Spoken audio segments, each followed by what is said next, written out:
Saludo para todos en el nombre del Señor Jesucristo.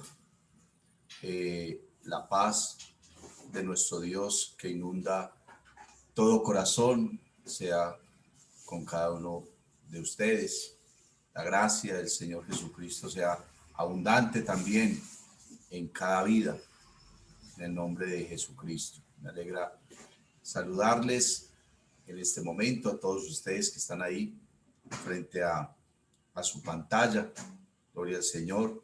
Esperando poder entonces ser edificados por esta palabra maravillosa que nos instruye, que nos enseña, que nos enriquece. Amén. Gloria a Dios. Yo quiero invitarles, hermanos, para que abran su Biblia. Vamos a leer la Escritura. Gloria al Señor Jesús. En el libro de Génesis, capítulo 12, versos 1, 2 y 3. Libro de Génesis, amén. Capítulo número 12, versos 1, 2 y 3.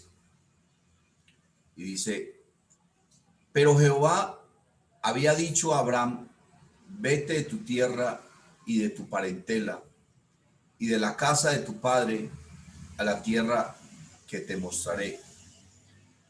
Y haré de ti una nación grande y te bendeciré y engrandeceré tu nombre y serás bendición. Bendeciré a los que te bendijeren y a los que te maldijeren maldeciré, y serán benditas en ti todas las familias de la tierra. Gloria al Señor Jesús. Vamos a tener un tema hoy que hemos titulado La relación de la iglesia a Israel. Oremos en el nombre de Jesús para que Dios nos inspire, para que Dios nos hable, para que Dios nos dé su gracia, la unción, la sabiduría, la revelación. Amén. Podamos tener amplio nuestro entendimiento para que la Escritura entonces gobierne nuestro corazón, para que la palabra de Dios corra y sea glorificada. Señor Jesús, maravilloso Señor, te adoramos, Cristo bendito. Bendecimos tu nombre, oh soberano Dios.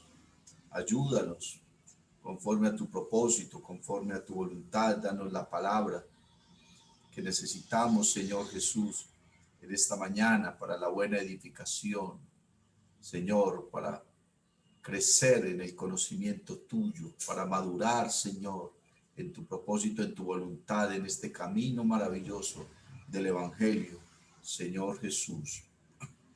Aleluya. Amén. Gloria a Dios. La relación de la iglesia a Israel. Gloria a Dios. Bueno, existen muchas teologías, muchas doctrinas, amén, dadas a los hombres para comprender y poder entender el propósito y la voluntad de Dios.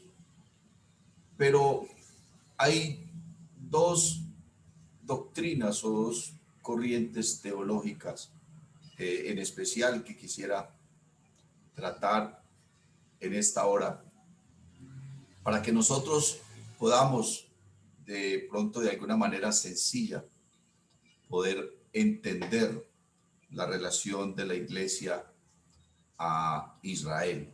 Amén. Gloria al Señor. La primera de ellas se conoce como la teología del pacto y la segunda como la teología de las dispensaciones. Amén. Gloria al Señor Jesús. Y quisiera mirar en primer lugar, hermano, ¿qué es un pacto? Amén. es un acuerdo entre dos partes. Algunas veces el acuerdo exigía acciones por cada una de las partes, o de los proponentes, o de los negociantes, o los negociadores. Por ejemplo, yo hago esto, pero tú haces lo otro. Yo te doy esto, pero tú me das a cambio alguna cosa, ¿cierto?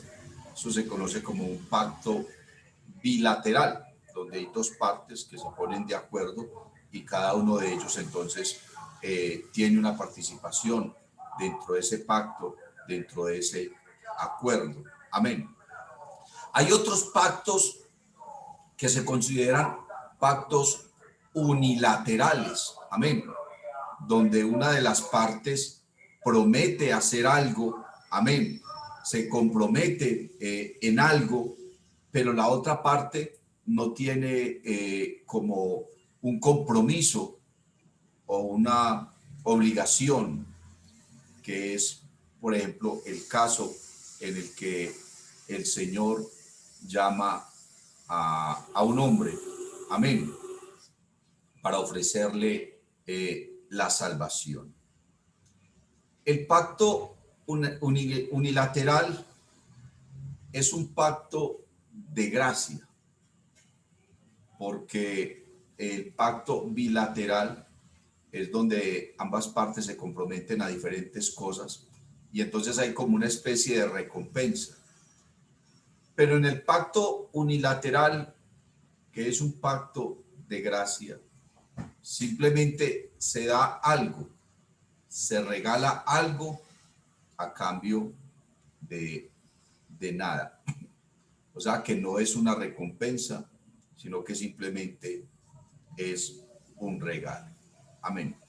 La Biblia nos enseña y nos habla de algunos pactos que Dios hizo con los hombres. Para nosotros entender un poco mejor la relación de la iglesia a Israel, tenemos que comprender y saber y conocer dónde se inició todo esto, cuál fue el comienzo de todo este asunto de Israel y todo el asunto de la iglesia. Bueno, la Biblia nos enseña que desde el principio Dios tuvo siempre el deseo y el propósito de salvar al hombre. Amén. De salvar al ser humano. Dios entonces creó a la primera pareja, los bendijo, los unió, les dio mandamiento, les dijo que era lo bueno, que era lo malo, y les dijo que si hacían lo malo, pues sencillamente iban a morir. Todos conocemos la historia entonces cómo Eva fue tentada por la serpiente y luego ella le llevó de la fruta también o del fruto a su esposo y ambos pecaron, desobedeciendo el mandato de Dios, desconociendo su autoridad, pero ahora siendo conscientes de lo malo. Conocemos el castigo de ello, que fue la muerte, porque la Biblia dice que la paga del pecado es la muerte, ¿cierto? Cómo Dios los expulsa entonces del paraíso y ellos tienen que salir de allí. Pero Dios le hizo una promesa a Adán, le habló de un redentor, de alguien que iba a morir en lugar suyo para recibir entonces el perdón por el pecado que habían cometido. De manera que los descendientes de Adán hasta Noé, ellos lo único que estaban esperando era el perdón de sus pecados, ¿cierto? Alcanzar esa redención, que Dios los perdonara. Por eso uno no encuentra a los descendientes de Adán predicando, ¿cierto que no? Ni tratando de que la gente se convirtiera.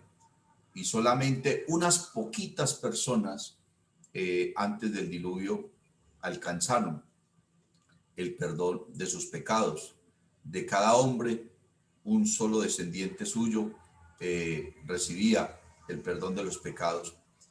Los demás se volcaron al pecado. Solamente encontramos a Noé, que la Biblia habla de él como pregonero de justicia. Noé, en cierta forma, fue el que anunció en ese tiempo seguramente el perdón de los pecados. Pero finalmente, ¿quiénes se salvaron? Solamente Noé y su familia. Nadie más fue salvo. Ahora entonces, para iniciar el proyecto que Dios tenía de salvar al ser humano, Dios llama a un hombre, amén, Abraham. Abraham era descendiente de Noé, porque finalmente todas las culturas y los pueblos descienden de Noé, que fue la única familia que se salvó en el diluvio. Y Abraham era un hombre pagano, era un hombre idólatra. ¿Qué sabemos de su carácter? Solamente lo que de pronto nos indica su nombre. Abraham significa padre enaltecido. Seguramente era un hombre altivo, un hombre orgulloso, un hombre vanidoso. Por su oficio, era un hombre idólatra, ¿cierto? Que trabajaba con su padre y se dedicaban a fabricar diosesillos de madera, y de eso vivían. Un hombre pagano, un hombre como cualquier otro hombre del mundo, pero con alguien tenía Dios que iniciar su proyecto, ¿cierto? Ahora Dios quería iniciar un proyecto de salvación, no solamente para unas cuantas personas, sino una salvación amplia y una salvación generosa para toda la humanidad. Bendito el nombre del Señor Jesús. Entonces Dios llama a Abraham y hace con Abraham un pacto que se compone de tres bendiciones diferentes. Entonces, en primer lugar, ese pacto contiene una bendición para Abraham como tal. Le iba a dar una familia, le iba a dar una tierra, lo iba a bendecir por encima de todos los hombres.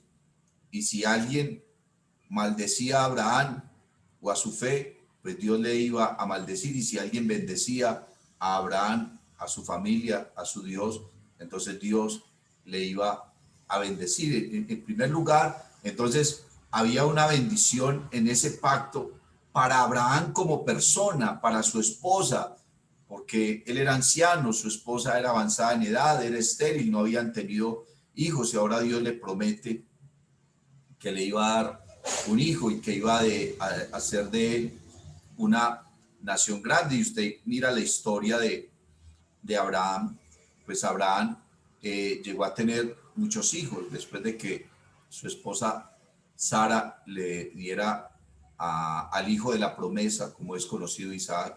Ella con los años muere y Abraham tiene otras mujeres y tiene muchos hijos más, y tuvo un hijo con una sierva, ¿cierto?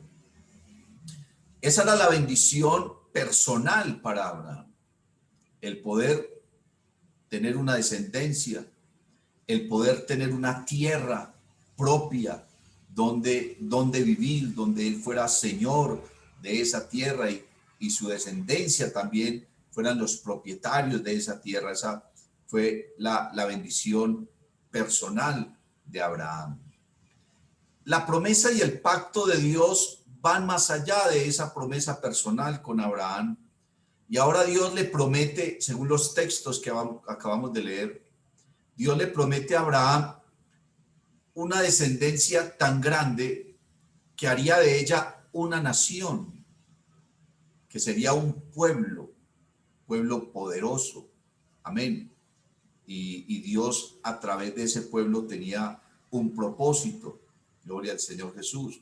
Entonces Abraham tuvo a Isaac, Isaac tuvo a Jacob, Jacob tuvo 12 hijos y esos 12 hijos entonces conformaron la nación de Israel. Empezaron con una familia de 70 personas cuando entraron a Egipto y luego se convirtieron en millones de personas.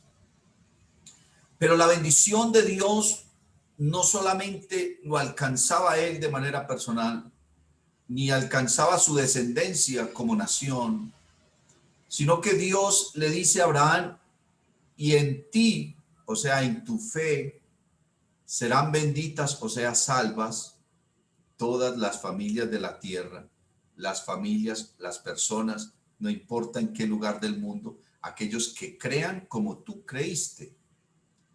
Porque la Biblia dice que Abraham le creyó a Dios. Y como Abraham le creyó a Dios, le fue tomado por justicia. Esa fe de Abraham, porque Dios, ¿qué le pidió a Abraham? Dios a Abraham no le pidió nada, solamente le pidió que le creyera. Porque ese es el asunto con Dios, hermano. Finalmente, ¿qué nos está pidiendo Dios a nosotros? Solamente que le creamos. Dice, para que todo aquel que en él crea no se pierda, mas tenga la vida eterna. ¿Qué le está pidiendo Dios entonces al ser humano? ¿Qué te está pidiendo Dios a ti? Lo mismo que le pidió a Abraham, que le creyera. Amén. Y cuando Abraham le creyó a Dios, entonces dice la Biblia que le fue tomado por justicia. Ahora, después de que Abraham le creyó a Dios y aceptó a Jehová como su Salvador, entonces ya Dios le dice, vea, yo necesito que usted se vaya de su tierra, yo necesito que usted deje su familia, yo necesito que usted deje su religión, que usted deje sus creencias, que usted deje todas esas cosas que este mundo le está ofreciendo y me siga a mí y yo lo voy a llevar a una tierra. ¿Por qué tenía que dejar su tierra? Porque en su tierra estaba la religión, estaba la cultura, estaban las costumbres, estaban los vicios, estaban sus negocios, estaba todo lo que indicaba su paganismo, todo lo que indicaba su pecado. ¿Por qué dejó a su familia? ¿Por qué tenía que dejar a su familia? Porque su familia en ese momento estaba representando la influencia religiosa para él, una influencia idólatra, llena de pecado, con prácticas pecaminosas. Entonces Dios lo que está invitando a Abraham es, bueno, tú creíste en mí, ahora me crees, para poder que permanezcas y te mantengas en la fe que has acabado de recibir. Entonces tienes que dejarlo todo, tienes que cambiar todo en tu vida, porque si sigues allá, en esa tierra y con esas mismas personas, entonces no podrás estar frente a mí. Dios le dice a Abraham, anda delante de mí y sé perfecto. Abraham entendió quién era el Dios que lo estaba llamando, que era un Dios único, que no eran varios dioses, que era un solo Dios. Amén. Y que era tan grande y tan santo que para andar delante de él, entonces había que andar en santidad. Entonces le dice, anda delante de mí y sé perfecto. Y Abraham dejó todo lo que era, todo lo que tenía, y se fue en pos de ese Dios, y Dios le cambió su nombre de Padre enaltecido por Padre de muchedumbre. Pasó de ser Abraham a ser Abraham, Padre de muchedumbre. Ya era un hombre conocedor del único y verdadero Dios, un hombre que había decidido cambiar su vida, servirle a ese Dios, amén, consagrar todo a ese Dios, entregarle el 10% de todo lo que había recibido, le prometió Abraham a Dios por ser su Dios, y se fue en pos de él. Dios lo bendijo como persona. Ahora entonces el Señor le dice, y en ti serán benditas todas las familias de la tierra. Cualquier persona en cualquier parte del mundo, en cualquier época, que crea en mí, como has creído tú, Abraham, entonces será bendito. ¿Cómo bendito? O sea, salvo. Amén. Siempre he encontrado en la palabra de Dios, hermano, siempre he encontrado en la palabra de Dios la relación de ser bendito con la relación de ser salvo, de ser redimido. En aquel día dirá el Señor: venid benditos de mi Padre, heredad el reino preparado para vosotros. Amén. Hablando entonces de la salvación. Dios le muestra a Abraham que no solamente lo iba a bendecir a él, sino que iba a bendecir a su familia, a su descendencia como nación, les iba a dar una tierra, les iba a dar una cantidad de cosas, pero que iba a bendecir también al mundo.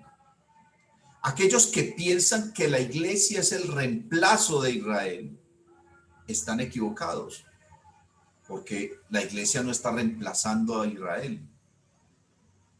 La iglesia es un proyecto que ha estado en el corazón de Dios, dice el apóstol Pablo a los Efesios, desde antes de la fundación del mundo. Cuando miramos lo que pasó con Abraham, el pacto que Dios hace con Abraham, nos damos cuenta que Dios quiere la salvación para el ser humano. Solamente que Dios esa salvación la administra de una manera para el pueblo descendiente de Abraham y la administra de otra manera para el mundo gentil, que son los demás pueblos y que son las demás naciones. Quiere decir que Dios de una manera trata con el pueblo de Israel, que son los descendientes directos de Abraham. Trata con ellos de una manera, pero con los gentiles trata de otra manera, pero al fin y al cabo con un mismo propósito. ¿Cuál es el propósito de Dios con Israel y con la iglesia? Llevarlos al cielo, la salvación. ¿Cuál será el fin de la iglesia? En la eternidad, en la presencia de Dios. ¿Cuál será el fin de los israelitas? La salvación en la eternidad con Dios. Entonces Dios trata de una manera con Israel y no como la gente piensa, que como Israel rechazó a Dios, entonces Dios extendió la salvación para el mundo. No, Dios ya tenía la salvación para el mundo, sino que Dios endureció el corazón de los israelitas, de los judíos, para que lo crucificaran y así poder hacer la obra de la redención para el mundo entero. Durante varios siglos, Dios trata entonces con el pueblo de Israel. En el tiempo de Abraham no existía una ley, no existía la ley de Moisés vino muchos años después, amén, cientos de años después, cuando Dios le dio la ley a Moisés en el Sinaí, pero en la época de Abraham no existía la ley. Abraham vivió, hermano, un tiempo de gracia, porque lo que Dios hizo con él fue extenderle su gracia, le regaló la salvación a cambio de nada, porque recuerda, hermano, la salvación es un regalo, no es una recompensa. Las religiones del mundo quieren presentar la salvación como una recompensa y mandan a todas las personas a hacer buenas obras para que Dios les dé la salvación. La salvación no es una recompensa, la salvación es un regalo que se recibe por el simple hecho de creer en Jesucristo. Cuando uno cree en Jesucristo, amén, entonces recibe la salvación. Eso fue lo que sucedió con Abraham. Abraham creyó a Dios y le fue tomado por justicia, o sea que Abraham fue justificado. Abraham fue justificado de sus pecados y Dios le prometió a Abraham que vendría un redentor. Lo mismo que le prometió a Adán. Lo mismo que Adán le enseñó a sus descendientes por tradición oral. Adán le enseñó a Caín y Abel que Dios iba a perdonar sus pecados a través de un redentor y que Dios había hecho un sacrificio para vestirlo de pieles de justicia a él y a su esposa. Y aunque fueron expulsados del paraíso, Dios los vistió de justicia y perdonó sus pecados.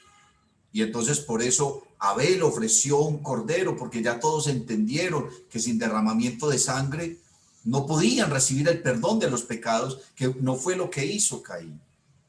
Caín ofreció un sacrificio diferente donde no había derramamiento de sangre. Entonces Dios no lo aceptó. Dios no podía perdonar los pecados de Caín simplemente por unos frutos, porque ese no era su propósito, porque sin derramamiento de sangre no hay remisión de pecados. Fue la diferencia. Seguramente también la actitud. Algunos se refieren a la actitud de Abel y a la actitud de Caín. Seguramente tuvo que ver, pero el centro de todo ello fue el sacrificio con el derramamiento de sangre que ofreció Abel y el sacrificio sin sangre que ofreció Caín. Como Caín mató a Abel, entonces Dios le dio a Adán otro hijo, Set. Y Set entendió la verdad y tuvo varios hijos. Y uno de sus hijos conoció y entendió también la verdad y siguió la tradición oral hasta Noé. Y vemos a Enoc, a Enos, a Mahaleel, a Matusalén, ¿cierto? A Cainán, a todos esos hombres que fueron la línea de aquellos que buscaron y esperaron la promesa de que Dios iba a perdonar sus pecados y que entendieron que ofreciendo sacrificios de sangre, Dios aplacaba su ira para con ellos. Y por eso ellos ofrecían esos sacrificios. Dios hace entonces un pacto con Abraham, donde le dice que lo va a bendecir como persona, como individuo. Hace un pacto donde Dios le dice a Abraham que parte de esa bendición era tener una tierra, un territorio, tener una simiente. Y por eso es que los judíos pelean por sus tierras. ¿Por qué? Porque Dios les dio ese territorio. Entonces, para ellos se convirtió en algo tan trascendental que luchan por ella y se han llenado de enemigos durante toda la historia por ese territorio y hoy todavía siguen haciéndolo. Ahora, Dios hace un pacto con el rey David. Amén. Y en ese pacto Dios le promete a David también ese territorio y que ese territorio sería suyo. Y no solamente le promete ese territorio, sino que le promete que el pueblo de Israel será un imperio y será una nación poderosa y que regirá con vara de hierro a todas las naciones y que será un imperio que ha de gobernar sobre el mundo y que sobre su trono no faltará un rey de su descendencia. Y le prometió a David un rey y que ese rey tendría un reino y que ese reino no terminaría nunca. Ese rey del que Dios le está diciendo y le está prometiendo a David es el Señor Jesús. Pero mire que la promesa que Dios le hace a David, al igual que la promesa que Dios le hizo a Abraham en cuanto a su descendencia como nación, son promesas terrenales, territorio, simiente, poder, señorío en esta tierra. Pero el propósito de Dios va más allá de esta tierra. Y entonces Dios le dijo a Abraham que en él serían benditas todas las naciones o todas las familias de la tierra, todos aquellos que creyeran como él creyó. Y entonces ahí es donde entra en escena la iglesia. Dios trata entonces por muchos siglos con Israel. Porque nosotros no podemos confundir, hermano, el trato de Dios con Israel al trato de Dios con la iglesia. Si bien el propósito para con ambos es formar un solo pueblo y tener un pueblo para llevar a su presencia, la manera como Dios trata con Israel es a través de la ley. Amén. La ley que Dios le da a Moisés en el monte Sinaí. Amén. Una ley que tenía que ver con su fe, una ley que tenía que ver con sus prácticas, una ley que tenía que ver con el prójimo, una ley que tenía que ver con su Dios, una ley que tenía que ver con su propia familia, una ley que tenía que ver con sus prácticas culturales, con su aseo, una cantidad de cosas que forman parte de esa ley y que se convirtió en la ley como nación. Así como todas las naciones tienen sus leyes. Nosotros tenemos la constitución política. y con base en la constitución política, entonces se rigen las leyes de nuestro país. Ellos tenían sus propias leyes y los países y las naciones tienen sus propias leyes. Dios le dio una ley a Israel, ¿cierto? Y esa ley cubría muchos aspectos: el área social, el área política, el área económica, el área tributaria, el área familiar, el área espiritual. Una cantidad de cosas formaban ellos. Tenían hasta una sentencia de muerte para los que incumplían esa ley. Y la práctica y la sentencia de muerte que tenían los hebreos era precisamente la pena de muerte a través del hecho de ser apedreados. La crucifixión no era una práctica hebrea. Morir en una cruz no era una práctica judía. Los judíos no crucificaban a sus reos. Esa práctica no era judía, esa práctica era pagana. Esa práctica la tenían las otras naciones, los gentiles, los griegos, los paganos. Ellos eran los que tenían las prácticas de la crucifixión. Cuando el Señor estaba en esta tierra, los judíos en varias ocasiones quisieron apedrearlo por blasfemo. Y si ellos hubieran apedreado al Señor y lo hubieran matado, ellos no hubieran tenido problemas políticos con nadie, con los romanos, con nadie. ¿Por qué? Porque esa era la práctica de ellos. Ellos simplemente juzgaban a alguien y lo condenaban a muerte y lo mataban, ¿cómo? Apedreándolo. Pero el Señor no vino a morir apedreado. Por eso dice la Biblia que cada que lo querían apedrear, porque al Señor lo intentaron apedrear varias veces, Él se les escapaba, se les desaparecía. Ellos cuando menos piensan, miran, pero estaba aquí, ¿qué se hizo? Y una vez lo quisieron arrojar por un despeñadero, por un precipicio, y el Señor se les desapareció, porque esa no era la manera como Él venía a morir. Él venía a morir en una cruz. Aunque era una práctica pagana, fue la muerte que el Señor, o la manera de morir que el Señor Jesús escogió, porque era una muerte aún más vergonzosa y seguramente más dolorosa y más tormentosa, y morir a manos de los gentiles. ¿Por qué? Porque el Señor no solamente venía a morir por los judíos, sino que venía a morir por el mundo entero. Entonces quiso morir a la manera del castigo, de la muerte de los gentiles. Eso tiene mucho que ver también con el propósito de Dios. Dios trata con Israel entonces a través de la ley, pero los judíos no cumplieron la ley, no pudieron cumplir la ley, no estuvieron en la posibilidad de cumplirla porque su corazón estuvo apartado, y Dios por muchos siglos trató con Israel, pero ellos siempre se desviaban, siempre se desviaban. ¿Qué quería hacer Dios con Israel? Dios quería tener una nación de sacerdotes para el mundo, para que el mundo conociera a Dios a través de Israel. Pero Israel no quiso. Israel se perdió, como le dijo Dios a Isaías: mi pueblo no tiene conocimiento. Mi pueblo se ha perdido por falta de conocimiento. Israel entiende, mi pueblo no tiene conocimiento. Dice: no hay en él cosa sana, sino herida, hinchazón y podrida llaga. No están vendadas ni suavizadas con aceite. Y Dios llama a Israel al arrepentimiento, pero ellos no lo hacen. Dios le habla a Israel a través de Jeremías y les dice: paraos en los caminos, preguntad por la senda antigua, cuál sea el buen camino. Y lo que el pueblo le contestaba al profeta era: no, Señor, no caminaremos, no lo haremos. Entonces Dios trató con Israel hasta el punto en que Él vino a esta tierra hecho hombre y entregó su vida en la cruz del Calvario.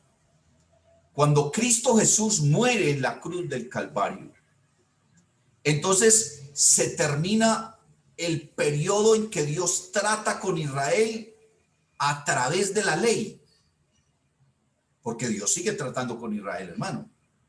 Nosotros no podemos pensar que Israel salió del panorama bíblico y del propósito de Dios. No, la muerte de Jesús en la cruz del Calvario es el fin del trato de Dios con Israel a través de la ley y a través de los profetas. Ahora Dios inicia un nuevo trato, no solamente con el mundo, sino con el mismo Israel, pero a través de la gracia. Dios provee la gracia con su muerte en la cruz del Calvario. Y Dios le da al apóstol Pedro las llaves de la predicación, o sea, el privilegio de ser el primer predicador de la gracia. No a predicar como predicó Juan el Bautista, como predicó Isaías, no como los profetas. Ahora era un predicador y un mensaje diferente. Mire, trató tanto y ha tratado tanto Dios en la gracia con Israel, que cuando Pedro predicó en el aposento alto, los primeros 3,000 que se convirtieron eran judíos. ¿Quiénes estaban en el aposento alto cuando predicó el apóstol Pedro? Judíos que estaban de todas partes del mundo, que habían venido a la fiesta. Y entonces el libro de los Hechos de los Apóstoles menciona una lista de judíos que venían de diferentes nacionalidades, partos, medos, elamitas, o sea, dice que habían judíos de todas partes del mundo y hablaban diferentes idiomas, pero estaban ahí. Entonces, cuando la iglesia nace en el aposento alto, ¿nació con quién? No nació con los gentiles, ni con los samaritanos, ni con los griegos, ni con los paganos. La iglesia nació fue con judíos en Jerusalén. Todos esos 3,000 aproximadamente que se convirtieron fueron el inicio, las primicias de la iglesia. ¿Por qué? Porque el Señor había dicho que Él de ambos pueblos quería formar uno.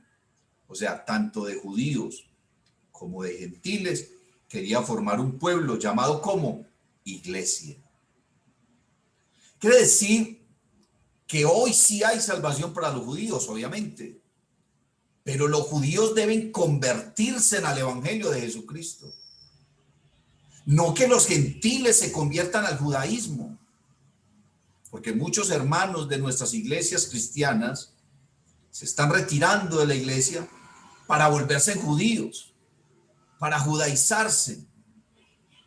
Eso es una reversa, eso es volverse atrás. ¿Por qué? Porque Dios ya terminó su trato a través de la ley con Israel y ahora está tratando con el mundo y con el mismo Israel a través de la gracia y de la predicación del evangelio.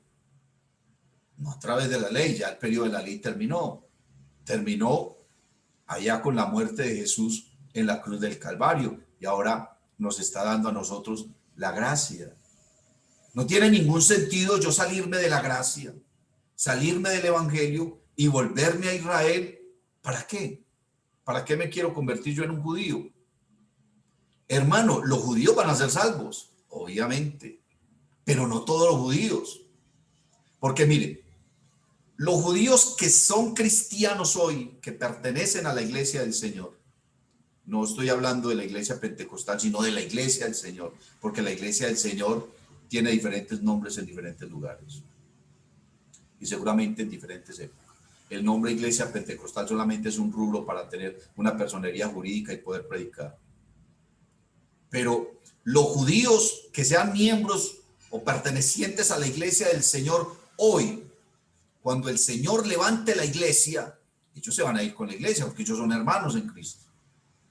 Todos los que se convirtieron al evangelio, tanto judíos como gentiles, entonces se irán con el Señor. Pero después de que el Señor levante la iglesia, entonces Dios seguirá tratando con los judíos de otra manera, no a través de la ley, aunque seguramente ellos regresarán a sus ritos y lo están intentando hacer y todo eso, pero a ellos se les va a predicar otro evangelio que es el evangelio del reino.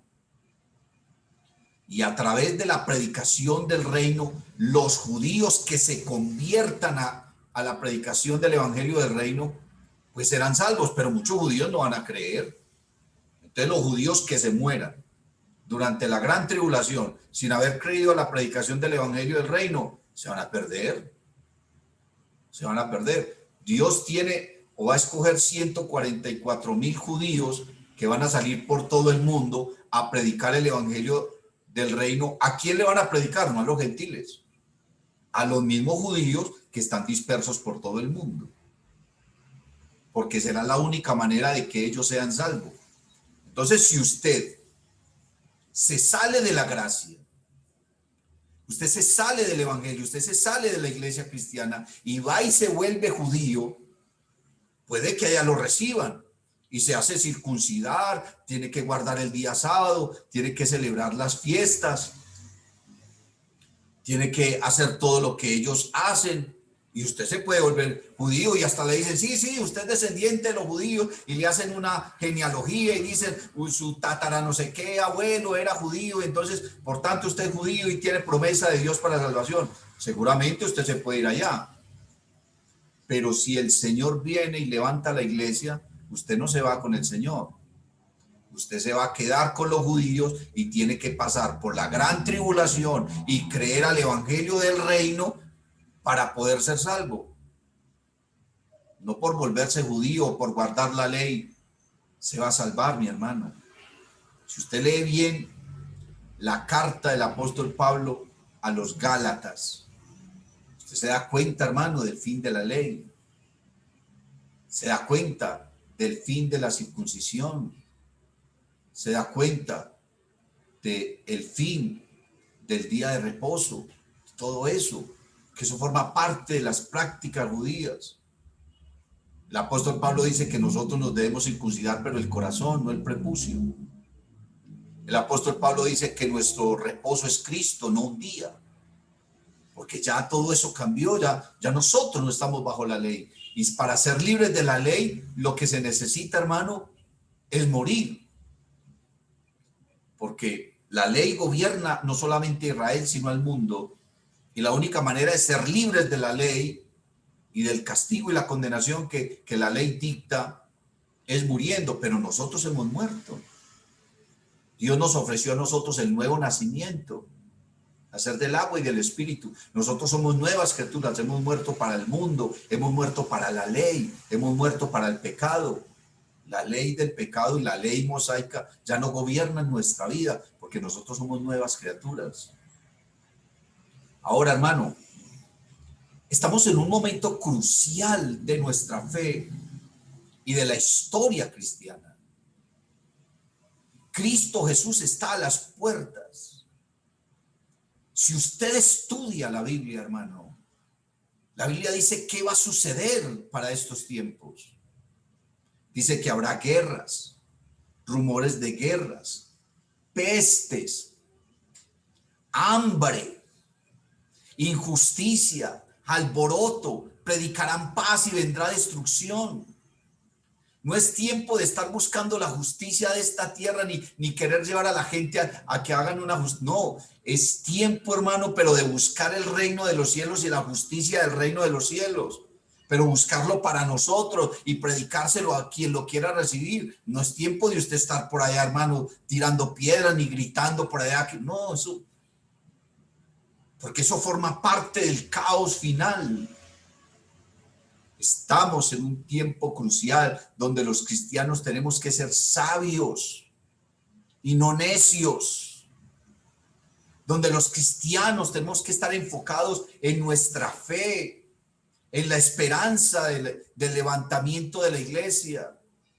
Estamos en un tiempo crucial donde los cristianos tenemos que pensar en orar más, en buscar más la palabra, en ser más santos, en consagrarnos. ¿Por qué? Porque el día de nuestra redención está más cerca que cuando creímos. Si el apóstol Pablo y los apóstoles predicaban que Cristo estaba a las puertas, hermano, han pasado más de 2000 años, entonces, ¿qué podemos decir hoy? Ya el Señor tiene la mano puesta, hermano, en la chapa de la puerta para abrirla.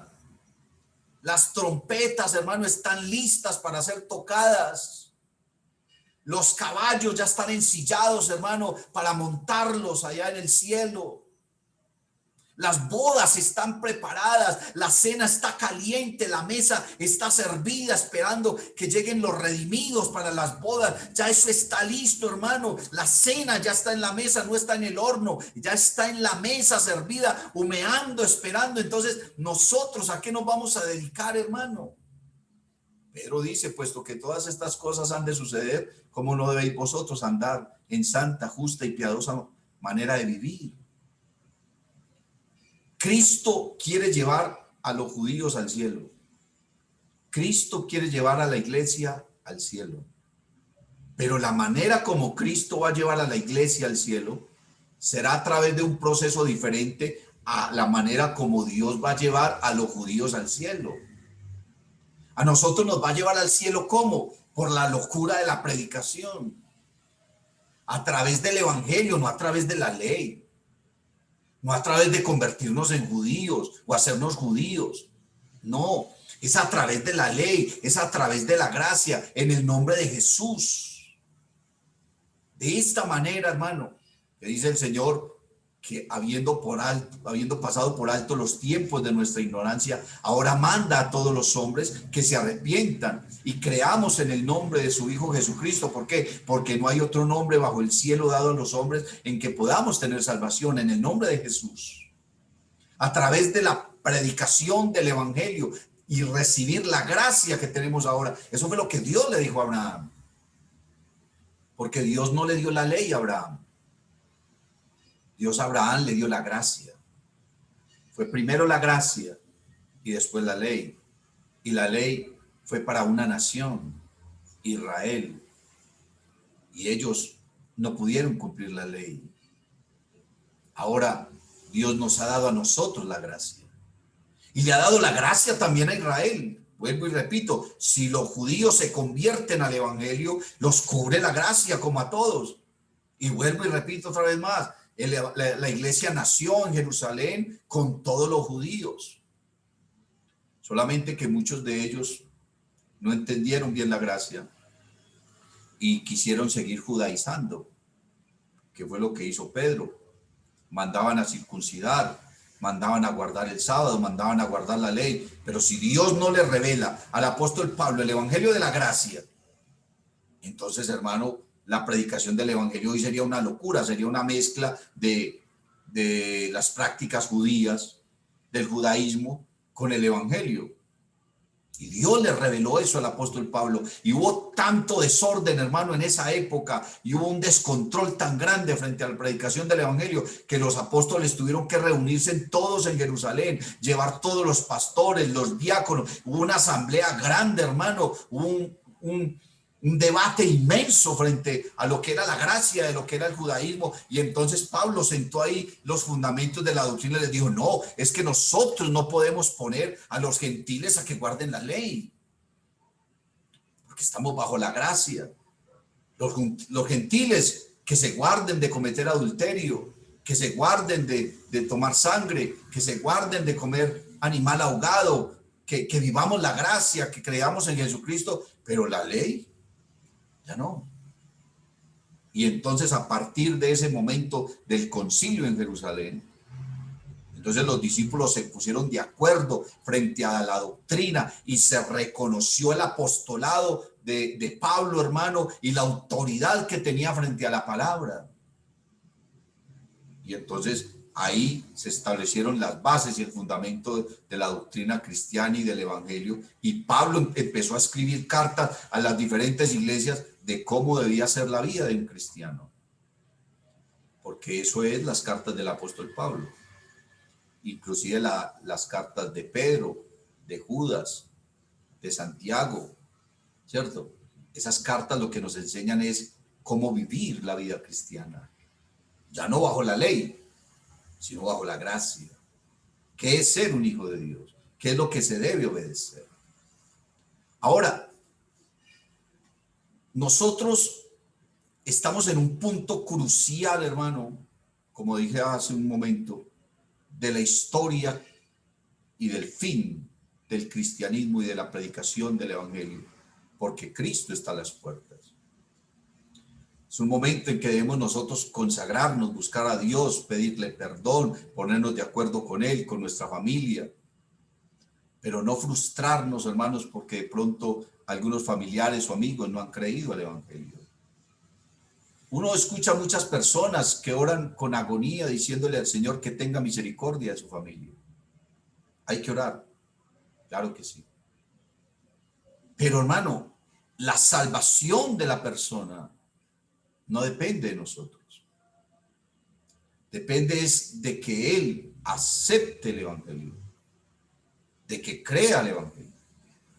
Muchos se aferran de lo que el apóstol Pablo le dijo al carcelero de Filipos. Cree en el Señor Jesucristo y serás salvo tú y toda tu casa. Y la gente toma eso como una promesa para la iglesia. Perdóneme, hermano, yo le digo, eso que el apóstol Pablo le dijo a ese carcelero no fue una promesa para la iglesia. Fue algo que Dios le mostró a Pablo de que ese carcelero sería salvo con su familia. Y entonces Pablo simplemente se lo repitió a ese carcelero. Y de hecho en esa noche Pablo le predicó al carcelero y le predicó a su esposa y a sus hijos y todos creyeron en el Señor Jesús. Pero eso no es una promesa para la iglesia. El hecho de que tú creas al Evangelio no quiere decir que toda tu familia vaya a creer. A mí se me han muerto parientes y han muerto sin Cristo. A usted seguramente le ha sucedido. Y muchas personas han permanecido durante muchos años en la iglesia siendo los únicos cristianos de toda su familia y han partido con el Señor y su familia se quedó inconversa y seguramente la familia de muchos de nosotros se perderá. Pero eso no hace a Dios mentiroso, porque lo que Pablo le dijo al carcelero se lo dijo a él, no era para toda la iglesia. El hecho de que tú seas cristiano no quiere decir que toda tu familia se va a salvar, porque hermano, la salvación es personal. Si la salvación fuera colectiva, pues, ¿para qué nos metíamos nosotros al evangelio con un que hubiese un miembro de la familia? En la iglesia ya todos nos salvábamos, pero eso no es así. Si tu esposo no se convierte al evangelio, se va a perder. Si tus hijos no se convierten al evangelio, se van a perder. Esa es la realidad. ¿Qué tenemos que hacer nosotros? Seguir luchando por nuestra salvación, sabiendo y entendiendo que Dios va a levantar la iglesia, y si mis hijos se arrepintieron, se irán con nosotros. Si no se arrepintieron, aquí se quedarán. Dice la Biblia que no son los oidores de la ley los justos ante Dios, sino los hacedores de ella. Ahora, en ese contexto de ese versículo que dice la carta a los romanos, cuando dice que no son los oidores de la ley los justos ante Dios, no se refiere a la ley de Moisés, porque las palabras en la Biblia tienen significado según el contexto. No se está refiriendo a la ley de Moisés, sino que se está refiriendo es a la palabra de Dios como tal. Aunque Dios fue el que le dio la ley a Moisés, cuando la Biblia se refiere a la ley de Dios, casi siempre hace la diferencia entre la ley de Moisés y la ley de Dios. La ley de Dios es su palabra, dice el Salmo 19, que leímos esta mañana. Verso 6, la ley de Jehová es perfecta, que convierte el alma. El testimonio de Jehová es fiel, que hace sabio al sencillo. Dice, los mandamientos de Jehová son rectos, que alegran el corazón. El precepto de Jehová es puro, que alumbra los ojos. Dice, el temor de Jehová es limpio, que permanece para siempre. Dice, los juicios de Jehová son verdad, todos justos. Y son tan maravillosos que dice el verso 10, deseables son más que el oro, y más que mucho oro afinado, y dulces más que miel, que la que destila del panal. A esa ley es que se refiere la carta a los romanos, que no son los oidores de esa ley, o sea, de la palabra de Dios, los justos ante Dios. Porque tenemos personas que llevan años oyendo el evangelio, pero no se van a salvar por oír el evangelio, porque si no lo cumplen, si no se bautizan, si no se arrepienten, si no se entregan al Señor. Tenemos muchas personas oyendo el evangelio mucho tiempo, testigos de la palabra de Dios, de milagros de Dios. Hay gente que Dios ha hecho milagros en su vida y aún así no se han convertido.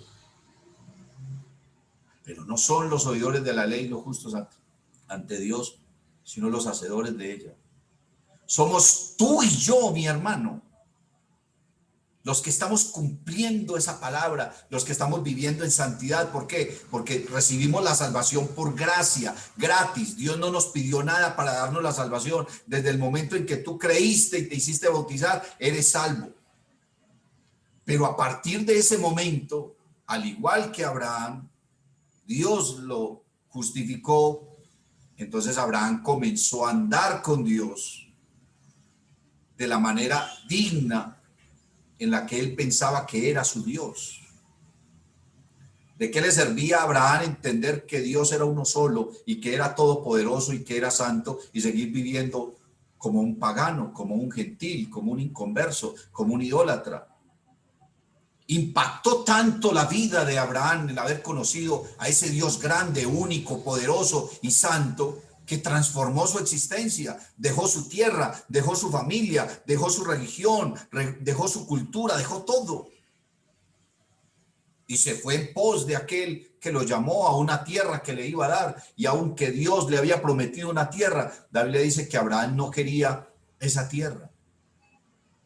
Abraham no quería una casa en una ciudad grande. La Biblia dice que Abraham estaba esperando una casa cuyo arquitecto y constructor fuera Dios. Imagínense, aunque Dios le prometió una tierra, la fe de Abraham no estaba puesta en ese territorio que Dios le había prometido. ¿De qué te sirve a ti conocer a Jesucristo, saber que es el único Dios, que es santo, que es todopoderoso, que es Rey de Reyes, si tu vida sigue siendo igual? Que Dios no nos está mandando a nosotros a cambiar la manera de vivir. Dios, hermano, impacta nuestra vida y es impactada tan profundamente que nuestra manera de vivir cambia. Por eso dice la Biblia, todo aquel que está en Cristo Jesús, nueva criatura es. ¿Por qué? Porque entendió la verdad de aquel Dios que lo llamó. Porque entendió la verdad del evangelio, porque está frente a un Dios tan digno, tan santo, tan justo y tan poderoso, que yo entiendo en mi corazón que yo no puedo seguir siendo el mismo pagano, idólatra, adúltero, hechicero, mentiroso, pecador. No, yo tengo que vivir dignamente frente a aquel que me ha santificado, que me ha perdonado. Por eso dice el apóstol Pedro, así como aquel que os llamó es santo, sed también vosotros santos en toda vuestra manera de vivir, llenos de temor de Dios, en adoración. ¿Por qué adoramos? Porque estamos agradecidos. ¿Por qué adoramos? Porque nos hemos enamorado de aquel que nos ha salvado. ¿Por qué oramos? Porque creemos que aquel que es poderoso, hermano, nos puede rescatar, nos puede salvar, nos puede ayudar, nos puede sacar y librar de muchas cosas. Ahora somos cristianos y estamos esperando su manifestación. Estamos esperando el levantamiento. Y el Señor va a levantar a la iglesia, hermano, y los judíos que formen parte de la iglesia se irán con nosotros. Y los judíos que no formen parte de la iglesia, entonces después del levantamiento de la iglesia, tendrán que pasar por la gran tribulación para poder llegar a la presencia de Dios y creer al evangelio, y creer al evangelio del reino. Vamos a orar, hermanos, vamos a darle gracias a Jesús. Vamos a decirle a Él, gracias porque nos ha redimido. Gracias porque nos ha permitido conocer este evangelio maravilloso.